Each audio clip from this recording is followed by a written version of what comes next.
O doutor Coriolano falava dessas questões relacionadas às operações da Polícia Federal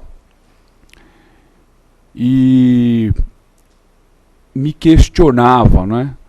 Qual é o limite que nós temos?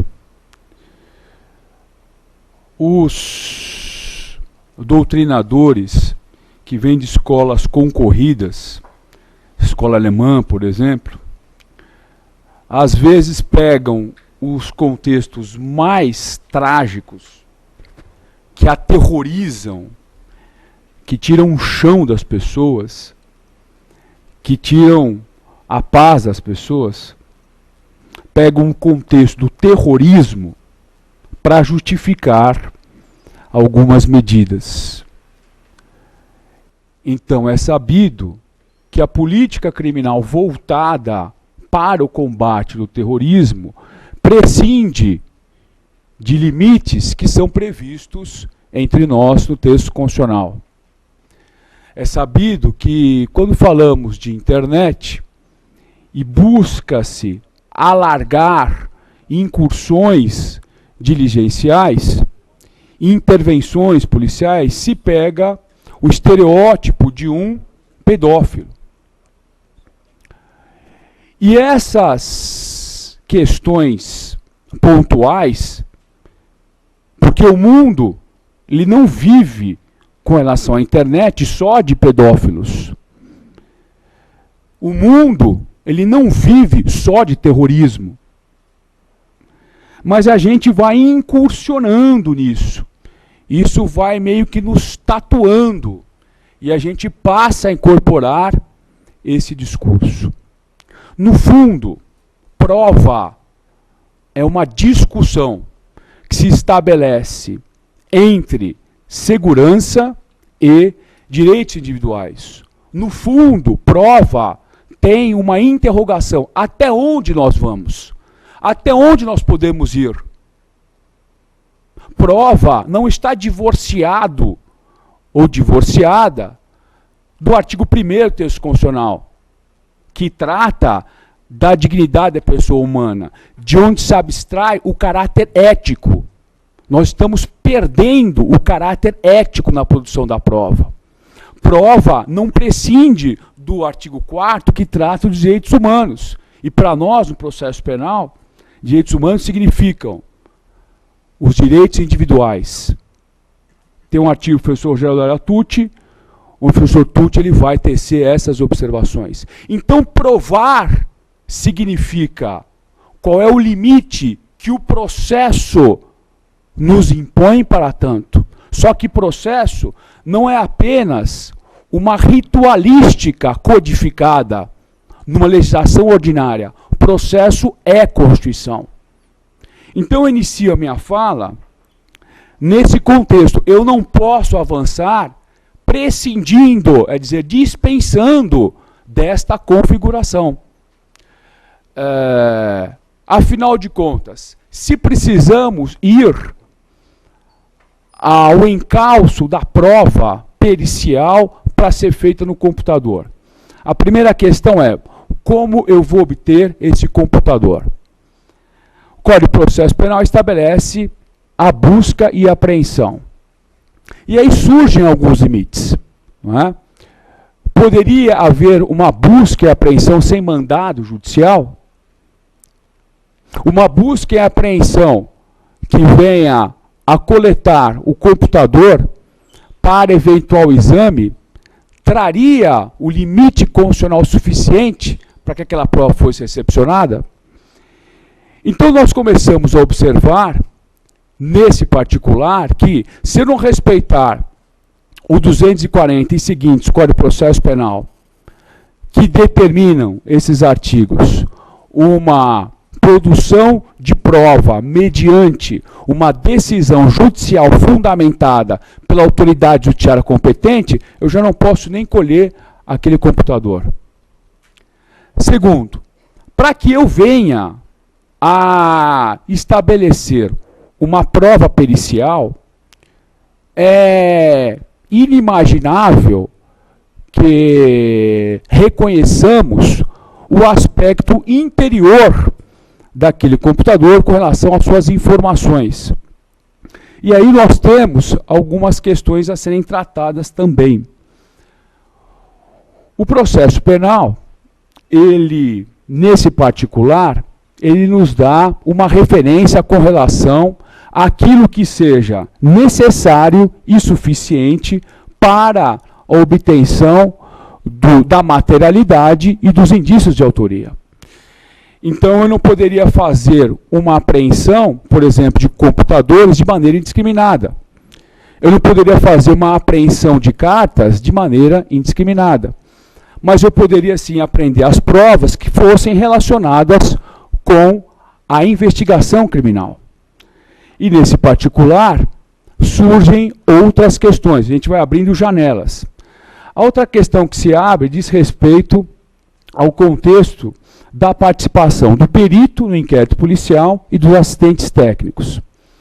O processo penal, pela regulamentação que ele tem, que foi uma regulamentação muito ruim, melhor teria feito o legislador se tivesse observado os limites do processo civil, porque no processo civil o juiz, ele indica um perito e as partes indicam assistentes técnicos 5 dias depois, e como num conjunto eles podem observar os vestígios, que são os aspectos materiais do crime, no processo penal nós não temos isso. A figura do assistente técnico, ela só pode ter participação a partir do processo. É o que diz o 159, parágrafo 5º do CPP. E mais do que isso, apenas após o trabalho do perito, que é o perito oficial. Então surge uma questão. De repente, eu tenho uma empresa, a minha empresa recebe uma visita, não é? E as visitas, muitas vezes, elas levam essa terminologia de denúncia anônima. Nós recebemos uma denúncia anônima e viemos aqui para vistoriar e apreender os computadores. Então, a prova, ela já nasce morta. Por que já nasce morta? Porque se eu não tenho flagrante delito e se eu não tenho mandado de busca e apreensão, eu não posso invadir a casa da pessoa. E o escritório, ele é equiparado à casa. Então, a prova já seria natimorta. Imaginemos que haja um mandado de busca e apreensão. Esse mandado de busca e apreensão, ele deve se dirigir para a apreensão daquilo que está relacionado com a investigação. E nesse particular, o perito, ele vai lá, vai colher o material, pode apreender os computadores, etc. E fica uma questão, quer dizer, e os interessados nisso? Qual é a perspectiva que o inquérito traz para o investigado? Nós estamos vivendo contemporaneamente um contexto onde a investigação, ela traz consequências significativas. Quem contrataria uma babá que teve um inquérito policial por lesão corporal? Quem de nós contrataria uma diarista que tem assentado em folha de antecedentes, no inquérito policial, um crime como uma contravenção como vias de fato? Provavelmente, se você tem filhos pequenos, não é, você vai dar preferência para um outro candidato. E essas consequências de uma simples investigação têm levado a algumas discussões. Por exemplo, aquilo que nulificou algumas operações da Polícia Federal no que tange ao contexto de denúncia anônima. Algumas operações da Polícia Federal, que prestam um grande serviço, que é uma grande instituição, porque tem um grande respeito, Mas algumas operações foram anuladas pelo próprio STJ. E foram anuladas porque essas operações se iniciaram com denúncias anônimas. Alguém poderia perguntar, mas qual é a dificuldade em se estabelecer uma investigação por denúncia anônima? E a gente faz uma leitura de lá para cá. A dificuldade é uma só. Por denúncia anônima, não é? Muitas vezes, essa denúncia anônima tem a legitimidade até questionada, mas por denúncia anônima, num caso especial, levou-se à imprensa uma informação que noticiava um crime. E, com base nessa denúncia anônima, instrumentalizada num semanário que vende 1 milhão de exemplares, e se é semanário por semana, a coisa se agigantou. E a partir daí vieram outros instrumentos mais invasivos no que tange a liberdade individual das pessoas, a privacidade das pessoas. E vamos ficar nesse contexto. Quer dizer, alguém então tem aquilo que a Constituição estabelece como sendo algo privativo. Paulo José disse que o termo correto seria privatividade, mas pouco importa.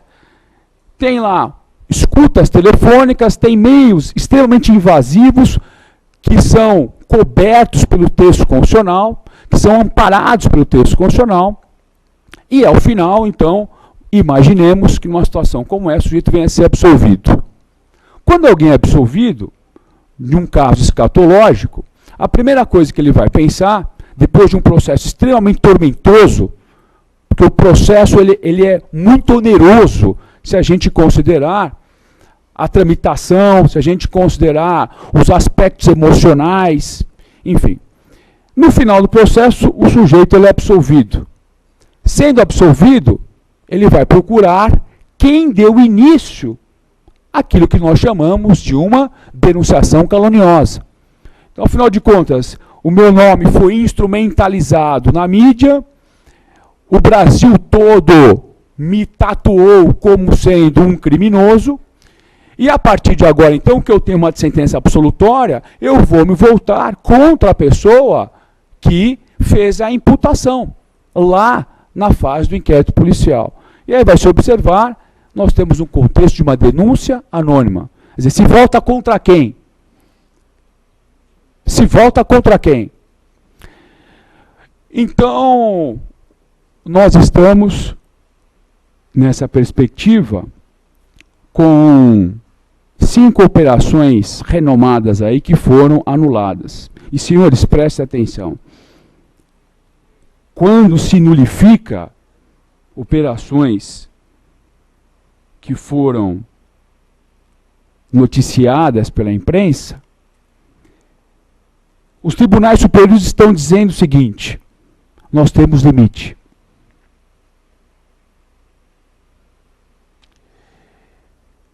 E eu dou sequência trazendo um conceito de processo. Processo é o meio pelo qual nós vamos realizar o texto constitucional. Processo é a instrumentalização dos princípios constitucionais. E eu vou me valer desse conceito para prosseguir com relação a alguns meios que têm sido adotados, também têm sido levados a questionamento. Por exemplo, a videoconferência. O legislador, através da 11.900, regulamentou a videoconferência. E a videoconferência entre nós, aqui no Estado de São Paulo, tem uma história interessante. O governo do Estado de São Paulo, no anseio e com bom propósito, o então governador Geraldo Alckmin, que foi da gestão anterior dele, regulamentou a videoconferência através de uma norma estadual. Isso foi levado para o Supremo Tribunal Federal, e o Supremo disse assim: a videoconferência, nessa perspectiva, é inconstitucional. Mas em qual perspectiva? Em razão do meio pelo qual ela foi formada, através de uma norma estadual. A partir daí, se criou um certo fantasma, se criou um certo receio. Afinal de contas, a videoconferência é inconstitucional ou ela é constitucional? O legislador federal, estamos no âmbito, portanto, do 22 do texto constitucional, uma lei federal, 11.900, acaba regulamentando. Só que esta lei faz algumas considerações com relação a esse meio de prova eletrônico. Quais são as considerações? Primeiro, videoconferência em caráter excepcional. O Código de Processo Penal, o nosso Código de Processo Penal, determina que o juiz, em caso de réu preso, se dirija à unidade prisional. E aí a gente sabe, por uma questão de estrutura, acaba sendo difícil o magistrado deixar a vara e ir para uma penitenciária. Mas, como primeira medida, o legislador estabeleceu isso. Deve o magistrado, em se tratando de réu preso, se dirigir. E diz assim, o Código de Processo Penal, deve-se garantir a segurança do juiz e do órgão do Ministério Público. Apesar de não termos com frequência essa colheita de prova, a videoconferência procurou, regulamentando esse tema, procurou observar e se cercar, inclusive, dos limites constitucionais. E diz assim, vai dizendo o legislador, a videoconferência pode ser adotada quando houver necessidade. E aí vai regulamentando quais são as hipóteses de necessidade. Por exemplo, quando colocar em risco a segurança das pessoas em razão da suspeita do sujeito participar de um crime organizado, de uma situação que coloque em risco a vida das pessoas. Vai regulamentar pela possibilidade do sujeito de alguma forma está impedido de comparecer, às vezes por enfermidade, e vai estabelecendo, portanto, meios pelos quais a videoconferência vai sendo utilizada. A questão, no entanto, foi a seguinte, a matéria chegou no STF, e o Supremo Tribunal Federal, através de um acórdão lapidar do ministro Peluso, julgou inconstitucional a medida adotada num caso. E por quê? Porque a videoconferência ela é medida excepcional. A videoconferência ela não pode ser adotada para todos os casos. E por que não? Porque o réu tem direito de presença.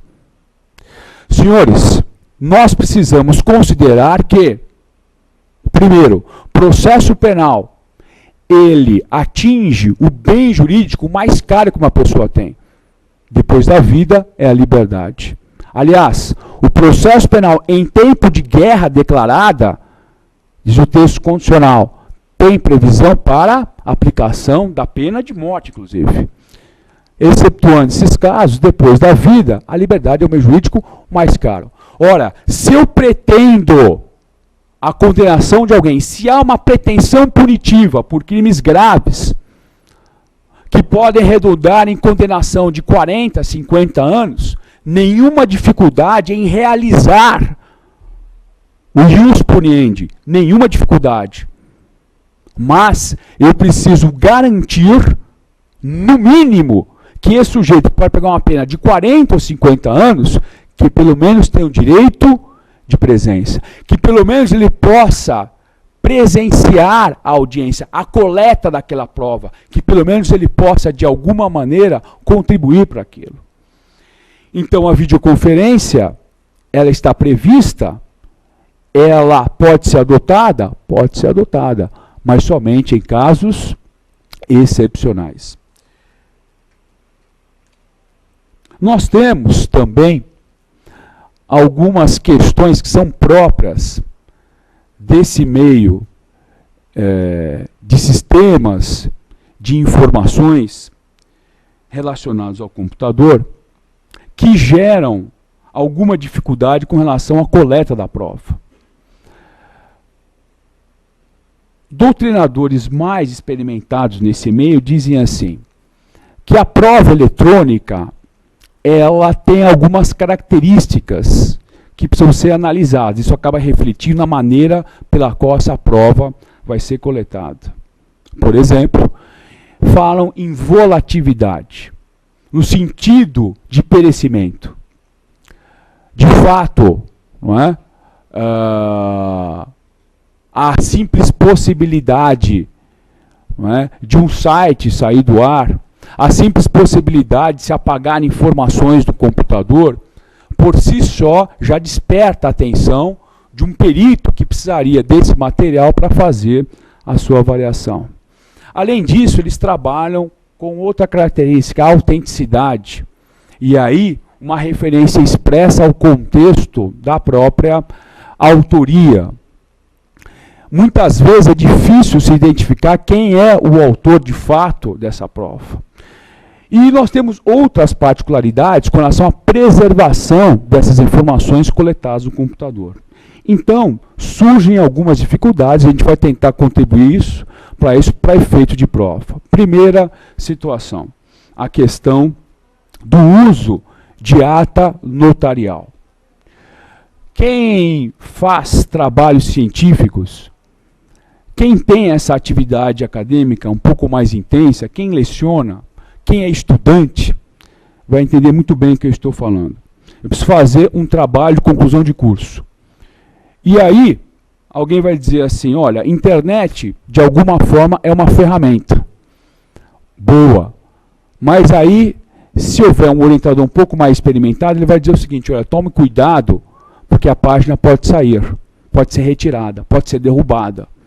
E aí, como é que você vai provar que aquelas observações que você materializou no teu trabalho, no papel, de fato foram ditas por uma outra pessoa com uma voz mais abalizada.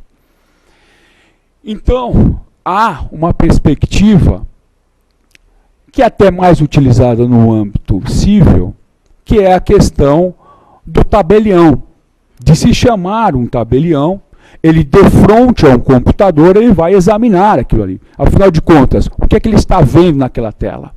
Ele pode asseverar e certificar que aquele site, com aquelas informações, ele existe e que naquele momento é absolutamente presente. Então poderíamos, não é, nos valer de uma ata notarial para que isso fosse realizado. A segunda medida, não é, seria uma inspeção judicial. E aqui eu faço algumas observações. Nós temos uma grande discussão, porque nós falamos de processo penal. Processo civil são bens disponíveis, em regra. Processos têm outras naturezas, são bens disponíveis, em regra. Processo penal, alguém diz assim, olha, são 15 anos de privação de liberdade. A gente está falando de prova eletrônica no processo penal. Tem uma grande discussão no processo penal que é sobre o sistema acusatório. É um tema bem desgastado, bem debatido, e os autores minimamente competentes, eles, de alguma forma, incorporam o sistema acusatório no nosso ordenamento. Ainda que digam que o sistema acusatório nosso seja misto, ainda que digam que seja um sistema acusatório propriamente dito, mas o que é fato? O sistema acusatório ele é recepcionado pela nossa doutrina. E aí, o sistema acusatório ele nos diz assim, eu tenho a figura de um julgador, independente da figura de um acusador, independente da figura de um defensor. Quais são as funções dessas pessoas e em que medida isso reverte para a prova e em que medida isso está na inspeção judicial? que não está regulamentada expressamente no CPP, e a gente vai ver se poderia ter, de alguma maneira, poderia ser adotada no processo penal brasileiro. No sistema acusatório, o coletor da prova deve ser aquele que tem o encargo de provar. Coletor da prova é o órgão do Ministério Público que tem o encargo de provar. Coletor da prova deve ser a defesa que passa a ter o encargo de provar à medida que alega. E o juiz, na realidade, ele é um árbitro, onde ele, em analisando aquele conjunto probatório que foi produzido pelas partes, ele julga procedente, total, parcialmente ou improcedente. Porém, nós temos laivos, nós temos aspectos do sistema inquisitivo. E um dos aspectos, por um autor que eu gosto bastante, que é o Ori Lopes, é o contexto dos poderes instrutórios do juiz. O juiz tem poder para determinar a prova no processo, diz o 155 do Código Penal, 156, sim. Qual é o limite disso? Se há a equidistância, se a pretensão é da parte, qual é a finalidade do magistrado enquanto coletor da prova? No sistema inquisitivo, o juiz, ele produz prova e ele julga. No sistema acusatório, é o órgão de acusação que teria esse encargo à medida em que alega na imputação, ou a defesa à medida que alega na resposta à acusação, no interrogatório, etc. Então fica esse questionamento. O juiz poderia coletar prova? O 156 diz que pode coletar prova até no inquérito. Pode coletar prova antes do processo.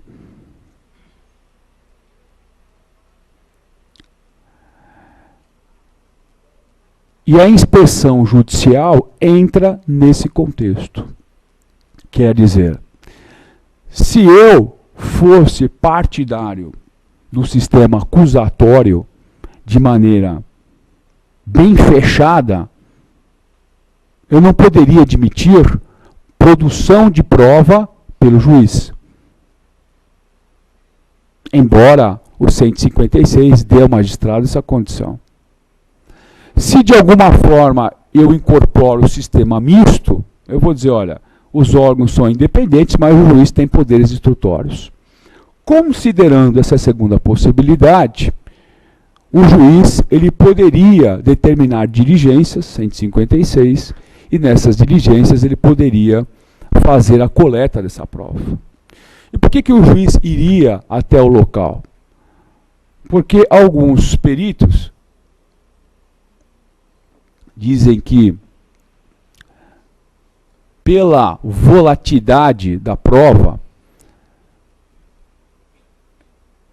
o simples ligar e desligar do computador, o simples transporte dessa prova, poderia levar, em algumas situações, à perda das informações existentes no computador.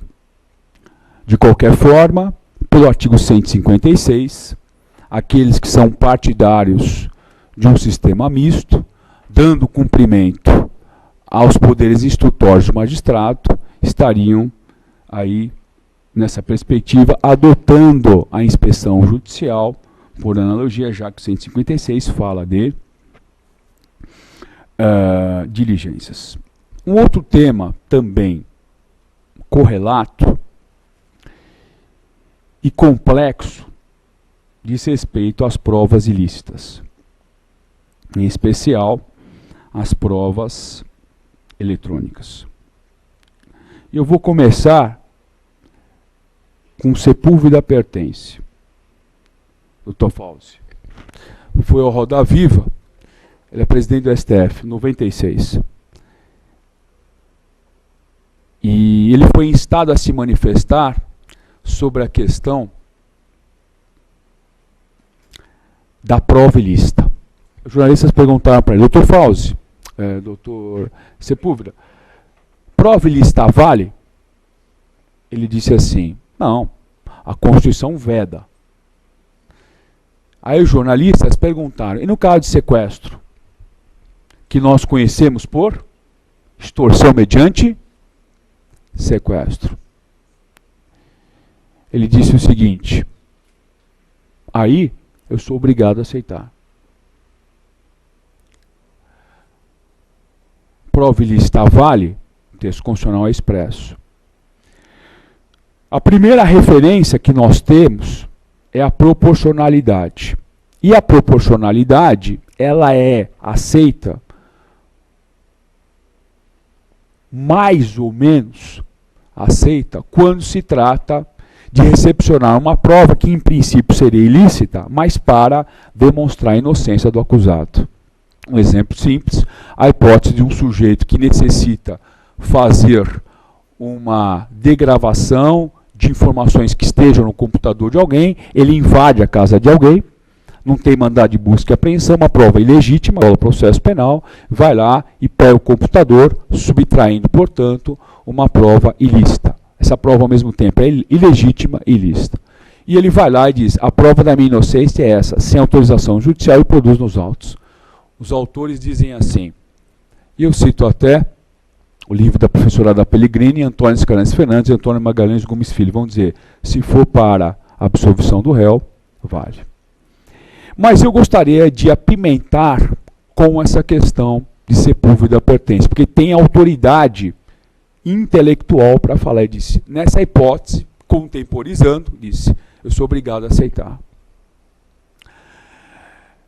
Em geral, se já existe resistência para aceitar a prova ilícita, ainda que para demonstrar a inocência do réu, em geral, a coisa fica ainda mais perdida quando se trata de prova para condenar o réu.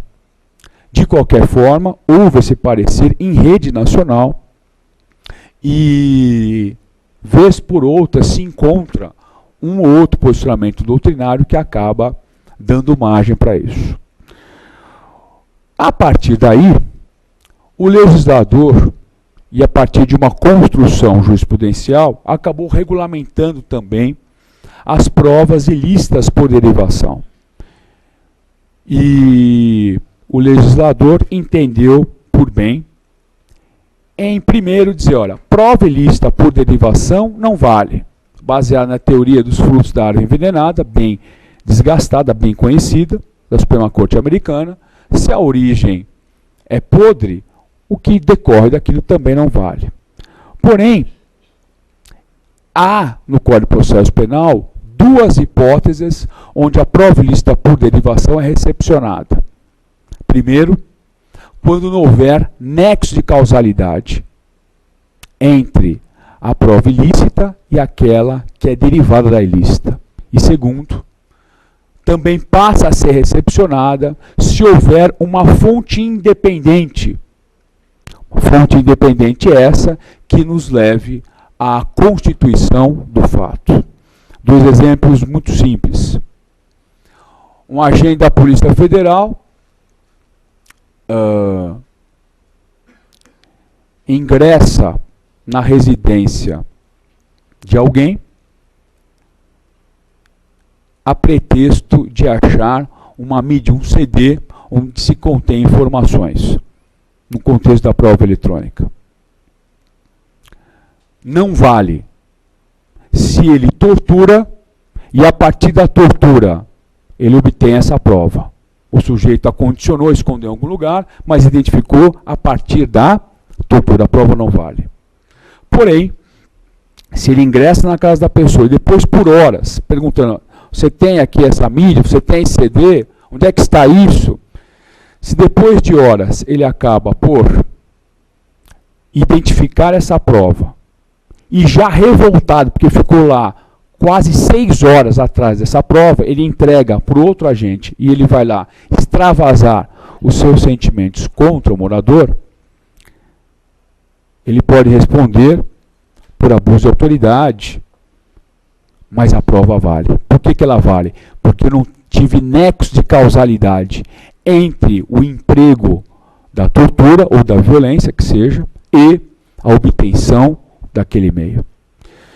Por fonte independente, uma prova ilícita derivada também acaba sendo recepcionada. 2 delegados, um tem mandado de interceptação telefônica, um tem mandado de busca e apreensão e o outro não tem nem mandado de interceptação telefônica, nem mandado de busca e apreensão. Os dois passam a ouvir a conversa da mesma pessoa. Isso aqui é um exemplo. E depois de um certo período, os delegados que desconhecem essas investigações que são independentes, são delegacias independentes, em locais distintos, não têm conhecimento os delegados dessas investigações, senão a própria investigação que realiza. Os delegados aportam nessa casa, concomitantemente. Um delegado tem mandado e tem, além do mandado de interceptação, tem o mandado de busca e apreensão, o outro não. Alguém poderia dizer, a prova ela não vale porque houve violação de domicílio, não tem mandado de busca e apreensão, e a prova já nasce morta à medida que não teve interceptação telefônica autorizada pelo magistrado fundamentada.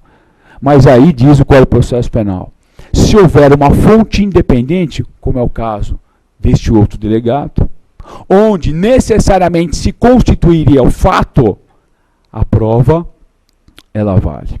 De maneira que, nesse contexto, nós estamos no mundo da prova eletrônica, não é? Que é um mundo que acaba recebendo alguns limites por força da Constituição.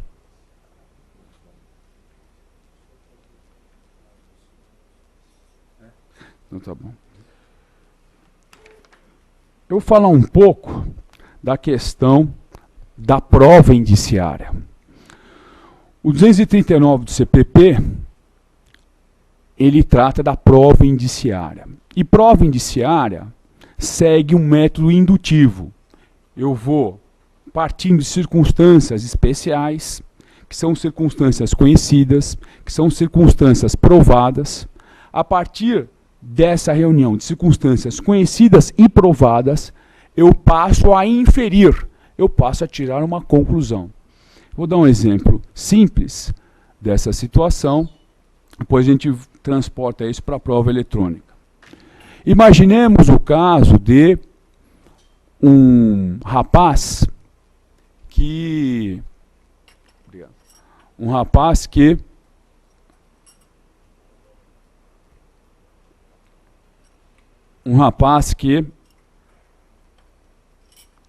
esteja entre nós, por exemplo, ele sai aqui da palestra e vai tomar um cafezinho aqui ao lado.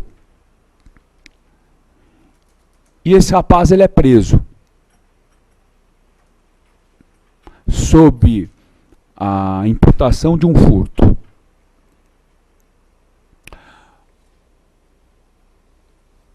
Quais são as circunstâncias conhecidas e provadas que autorizariam essa prisão? Fazendo um retrospecto. A vítima procura a guarnição da PM que passava. E diz assim, olha, eu acabei de ter meu CD player furtado deste modelo e dessa marca. Aí o policial diz assim, a senhora presenciou o autor do crime? Falou assim, olha, no momento que eu chegava no meu carro, eu vi um rapaz passando, no exato momento, rapaz passando ao lado do meu carro. Esse rapaz tinha essas características. A polícia faz uma incursão, vai aqui a uma cafeteria, encontra o rapaz com características semelhantes à altura, tipo de cabelo, compleição física, magro e tal. E, em especial, um policial olha para o outro, Fernando, e vê em cima do balcão o CD player da mesma marca e do mesmo modelo. Se eu somar todas as circunstâncias conhecidas e provadas, eu chego a uma conclusão acerca de autoria.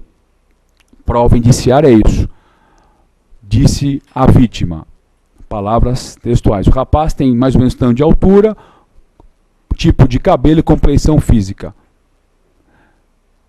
Segunda circunstância, conhecida e provada. Vítima é meio de prova. Depoimento da vítima é meio de prova. Segunda circunstância, diz respeito à res furtiva. Um CD player da marca tal, do modelo tal. Os policiais em incursão encontram uma cafeteria, um rapaz com essas características e com esse objeto. Todas essas circunstâncias conhecidas e provadas vão nos inferir a autoria. Prova indiciária condena.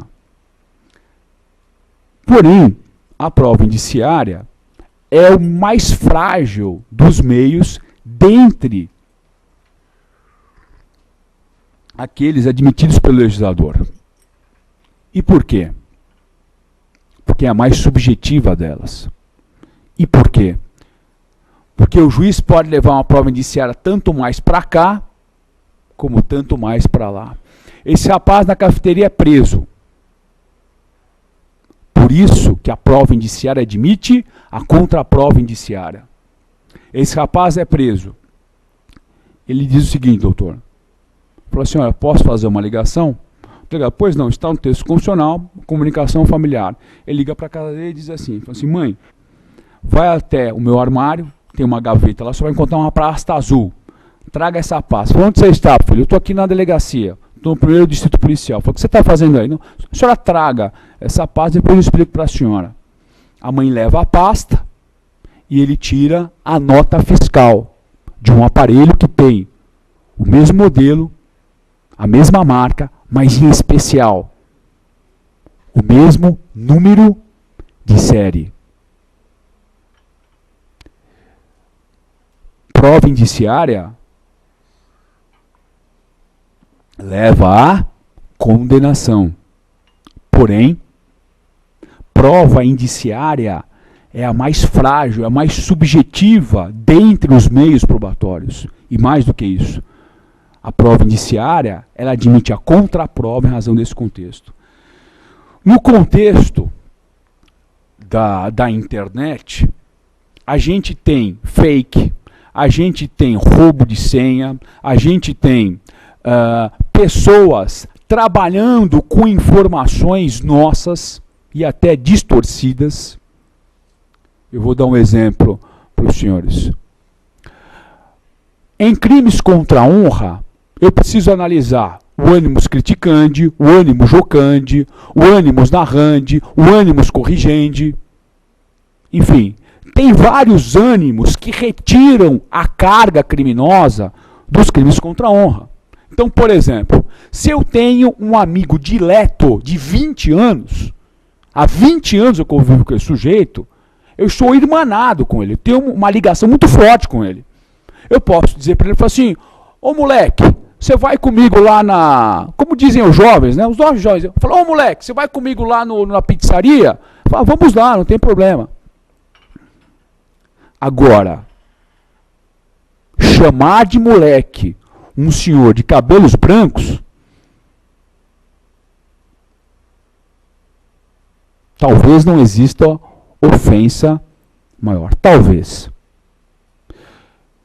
Por que eu estou dizendo isso? Porque, além do furto de senha, que podem destruir a pessoa, aí o sujeito começa a enviar mensagem, etc, etc, e a autoria fica problemática. Além da questão de nós termos um contexto onde muitas vezes não se sabe a autoria, a gente ainda tem essa questão do manejo de algumas afirmações que podem ter sido feitas num contexto e que não se aplicam a um outro contexto. Por tudo isso, né, eu gostaria de frisar a prova indiciária no meio eletrônico, para que não sejamos afoitos a tal ponto de condenarmos alguém sem que exista uma base sólida. Prova indiciária foi muito utilizada na Ação Penal 470. E eu vou destacar uma entrevista do professor Roxin, que, embora não tenha sido o autor da teoria do domínio do fato, ele fez algumas observações que me parecem pertinentes aí. Referindo-se o jornalista indiretamente ao José Dirceu, onde ele teria sido condenado em razão da posição hierárquica superior, perguntaram para o professor Klaus Roxin, alemão, se de fato era algo razoável a partir da sua tese, professor Fernando. E ele disse o seguinte, falou assim, não, de maneira nenhuma. A teoria do domínio do fato não se satisfaz com a mera posição hierárquica superior. E foi além. Eu preciso de prova. Prova de determinação, prova de conhecimento daquilo, eu preciso de prova. E ele foi além ainda. Ele disse, não basta o devia saber, o tinha que saber, uma espécie de um dolo eventual. Eu tenho que provar que ele sabia.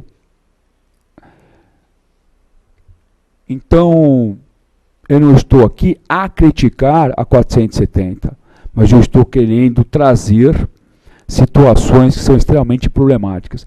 E no meio computacional, quem diz isso são os peritos, não é? Forenses computacionais. Eles vão dizer que muitas vezes é quase impossível se chegar à autoria. Quem foi o autor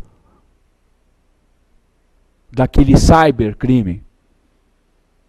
Quem foi o autor daquele crime eletrônico? Dizem os peritos, segundo eu pude levantar. Às vezes se tem dificuldades com relação a esse aspecto. Gostaria de falar também um pouco sobre a questão de hierarquia de prova. E é um tema caro, senhores, muito caro. Estou falando de processo penal. Estou falando de bem jurídico mais caro depois da vida. Estou falando da possibilidade de privação de liberdade.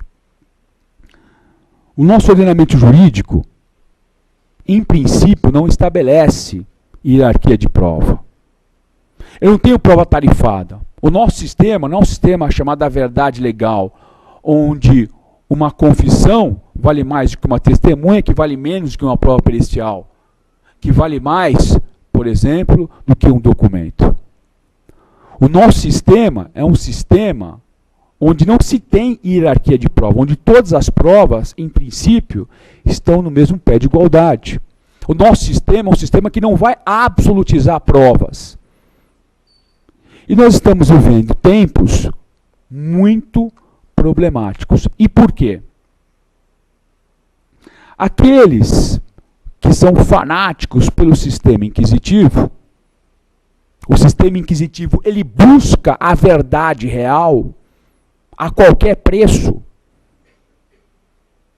Não nos esqueçamos que os primórdios do sistema inquisitivo teve a criação lá no processo penal romano e depois teve larga difusão na Idade Média. Ele admitia a tortura. Por que admite tortura? Porque eu preciso disso para se chegar ao que é propalado por aqueles que têm esse sistema, a verdade real. Mas processo penal é limite. Processo penal é uma forma que nos impõe instrumentalizar a Constituição. E a Constituição diz assim, olha, você pode ir até aqui, a partir daqui, nós devemos sorver as consequências disso, infelizmente.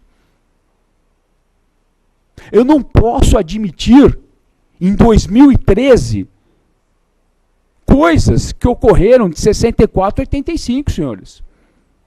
Eu não posso admitir a tortura como meio de prova a pretexto de chegar na verdade real. Porque nós temos limites. Nós vamos até aqui. A partir daqui, nós vamos ter que sorver aquilo. E também as consequências. E essas são as regras. Por quê? Porque, do contrário, as consequências são catastróficas. E porque a gente tem limite, nós vamos tratar de questões que são delicadas. Por exemplo, a prova pericial. Tem hierarquia de prova no processo penal? Não tem hierarquia de prova. Mas quem ousaria dizer que, na prática, uma prova pericial não tem maior valor do que os demais meios de prova? Quem ousaria dizer que, na prática, uma prova pericial não tem um valor superior aos demais meios de prova?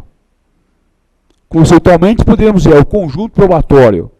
Conceitualmente, poderíamos dizer o 182 diz que o juiz pode rejeitar a perícia.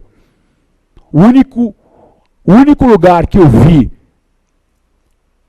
excepcionando alguns casos que eu vou mencionar, foram os provas de custódia, onde eu trabalhei. Eu fui advogado de uma fundação de Estado, trabalhei dentro do hospital de custódia. Lá eu vi, doutor, lá eu vi perícia sendo rejeitada, de monte. E por quê? Porque quem que está no hospital de custódia? Os inimputáveis ou semi-imputáveis que necessitem de especial tratamento, como a internação. E lá eu vi por quê? Porque o sujeito cometeu estupro. E estupro faz com que as pessoas se desesperem.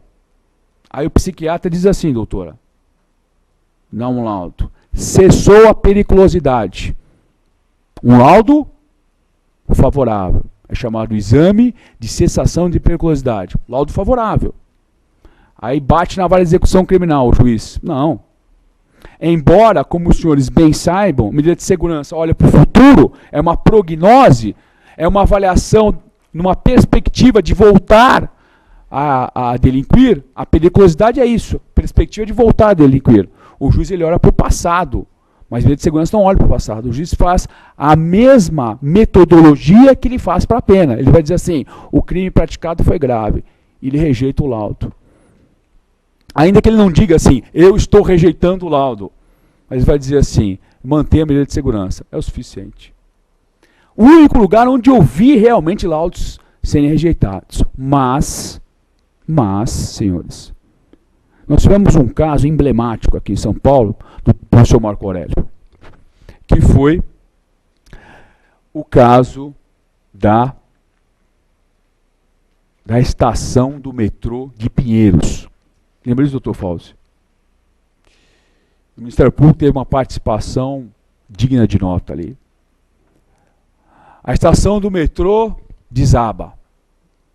Aquela situação catastrófica. Eu, professor de processo penal, professor Marco Aurélio, professor de processo penal, olho para aquela quantidade de vestígios gigantescos, aspectos materiais do crime, vejo os peritos lá.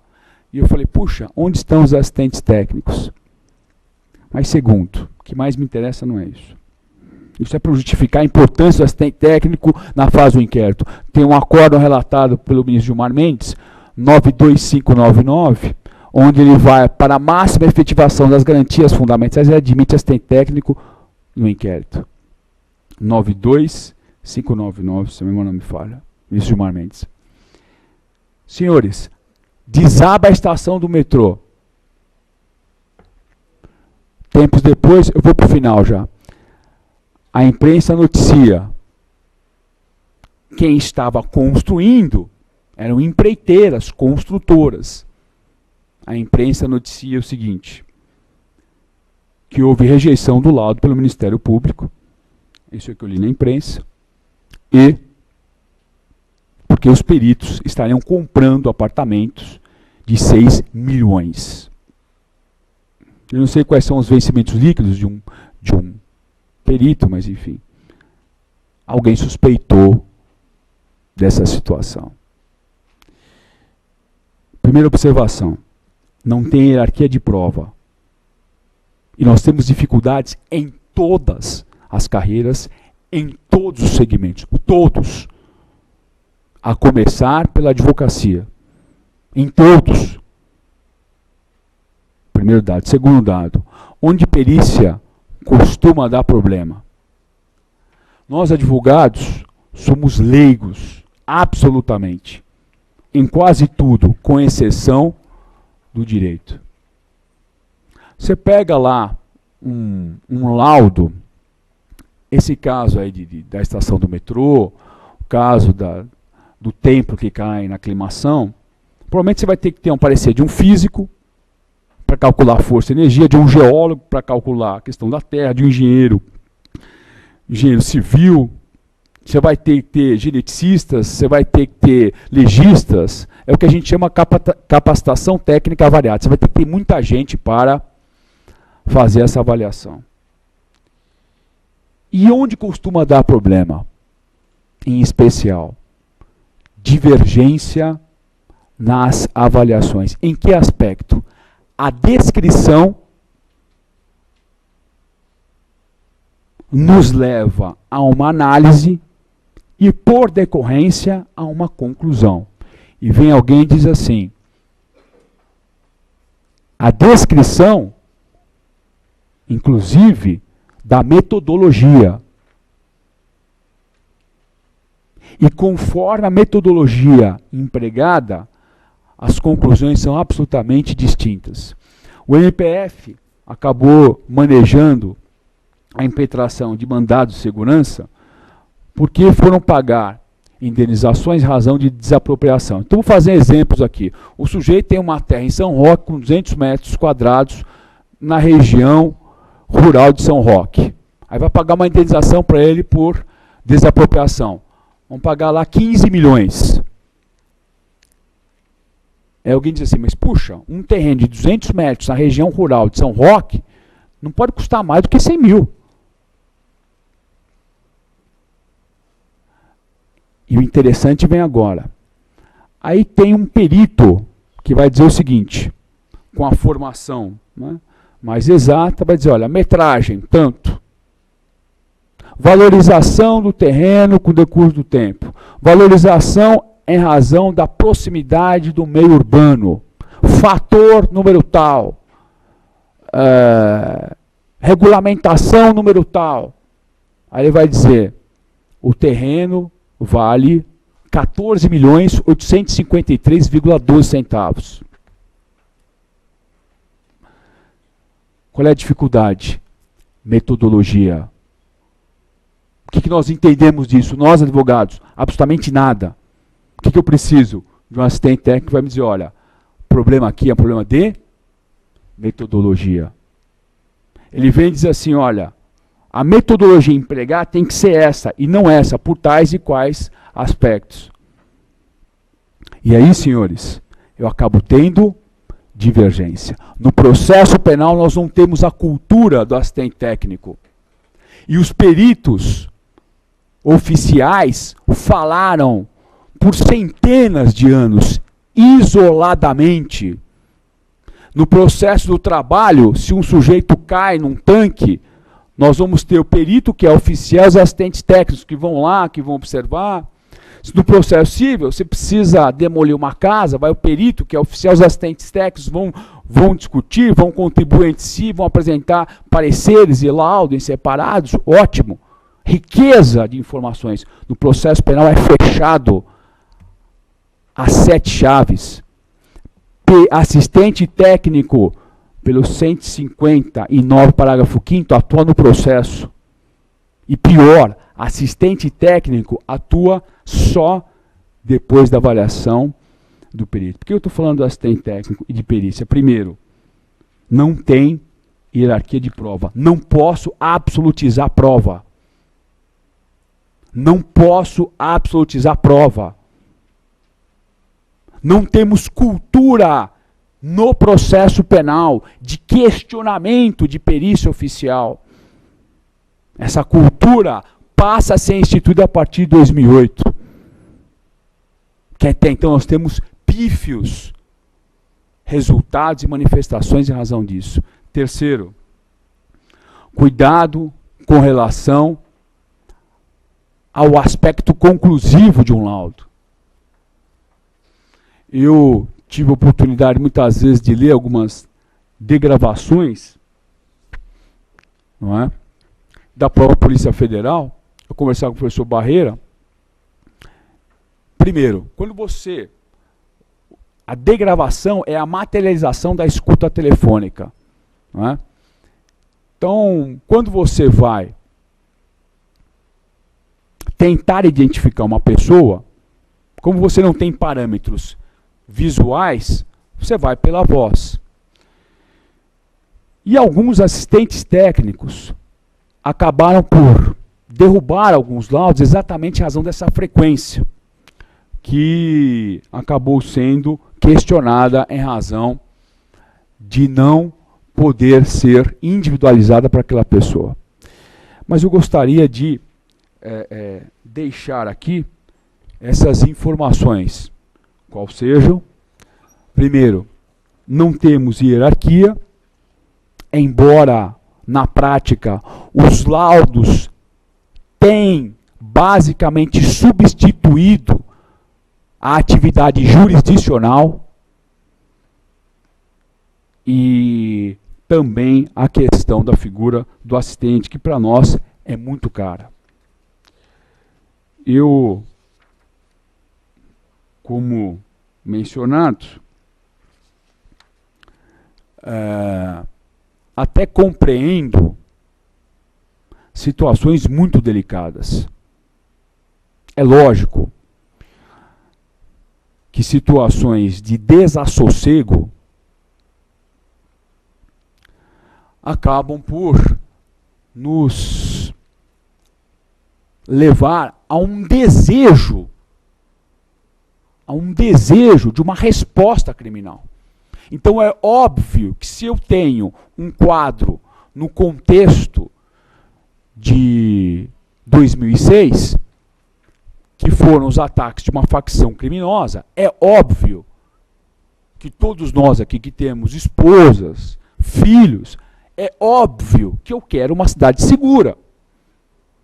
Agora, o problema é quando você cria um conceito e esse conceito passa a ser estendido. Então, eu mencionaria, nesses aspectos dos limites, também a questão da falsidade dos meios de prova eletrônicos e do incidente de falsidade documental. A falsidade pode ser ideológica ou pode ser material. Né? Eu posso confeccionar, posso formar um documento eletrônico falso, um arquivo, por exemplo, e pelo que eu andei vendo, forjar documentos eletrônicos é muito simples, muito mais do que eu imaginava. Eu sou um profissional que me valho da internet para pesquisa e do computador para digitar. Não tenho nem muito tempo para ir além disso. Mas essas pessoas, como o professor Fernando Barreira, têm grande intimidade. E forjar documentos é muito fácil. Materialmente, eu crio esse documento.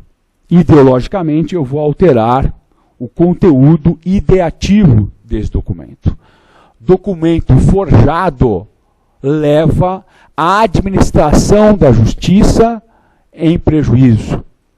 A administração da justiça, aqui observada no contexto da aplicação do direito para o caso em concreto. Para nós, o monopólio do direito punir ele é estatal. Quem aplica a lei é o magistrado. Um documento falso tem um condão de exculpar, ou seja, absolver um responsável criminal ou responsabilizar um inocente. Basta que eu encaminhe um documento eletrônico onde se tem informação que num contrato social, num crime de sonegação fiscal, um determinado investigado não integrava a empresa para que ele seja absolvido.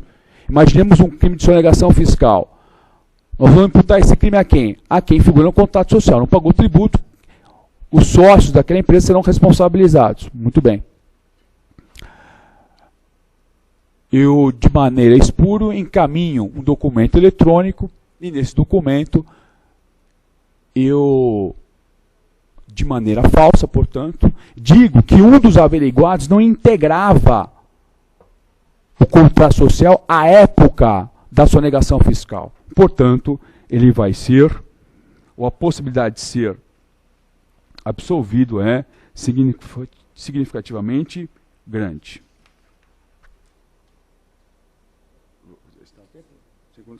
Tá bom.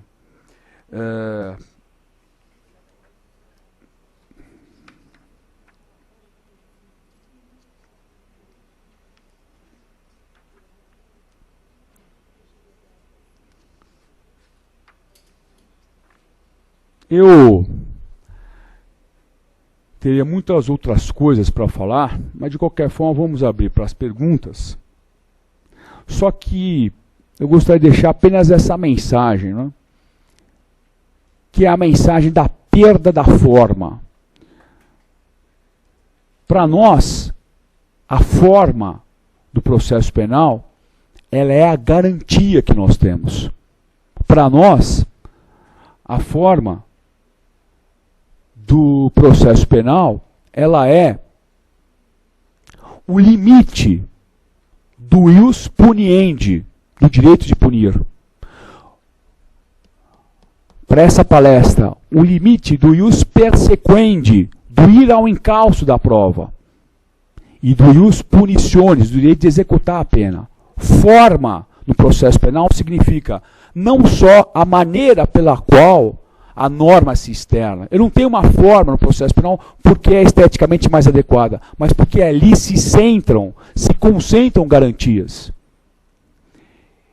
E quando nós perdemos esta forma que tem fundo garantidor, eu perdi o processo penal. Então, dizem que o uso do cachimbo entorta a boca. E como eu já vi alguns processos que trouxeram dificuldades significativamente grandes, eu gostaria de finalizar a palestra nesse contexto. Prova, no fundo, significa uma forma que obedece ao texto constitucional. Que tenhamos processos saudáveis, legítimos, com concretização do texto constitucional. Muito obrigado.